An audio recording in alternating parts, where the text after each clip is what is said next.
மிதிலையில் ஸ்ரீ ராமபிரான் சுயமரத்தின் போது சிவதனுசை உடைத்து சீதையை மணமுடித்தான் என்பது எல்லோருக்கும் தெரியும். ஆனால் சிறுவயதிலேயே அந்த சிவதனுசை அசாத்தியமாக தூக்கியவர் யார் என்றால் நம்முடைய சாட்சாத் சீதா பிராட்டிதான்.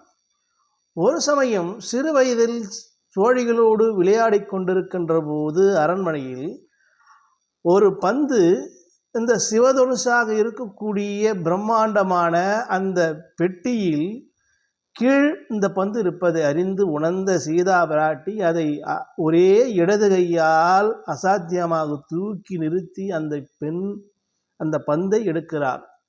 இதை ஜனக மகாராஜா பார்க்கிறார்.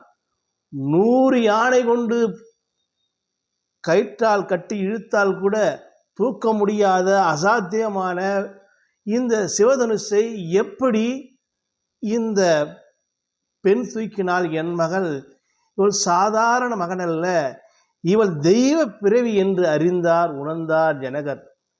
என் மகளுக்கு கணவனாக வரப்போகிறவன் அவளது பேராற்றலுக்கு நிகரானவனாகவும் அந்த சிவதனுசு அசைக்கக்கூடிய மகா பராக்கிரமசாலியாகவும் மட்டும் இருக்க வேண்டும் என்று உறுதி பூண்டு, இதன் காரணமாகவே சீதையின் திருமண வயதில் யார் இந்த சிவதனுசை எடுத்து நான் பூட்டுகிறாரோ அவருக்கே என் மகள் சீதை என்று கடினமான சபதத்தை முன்வைத்தார், சுயம்வரத்தை அறிவித்தார்.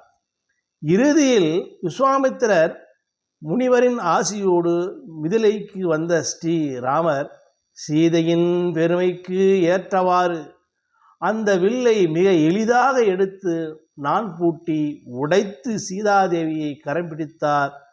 கதையும் கூற்றாக சொல்லி முடிக்கிறேன். நன்றி, வணக்கம்.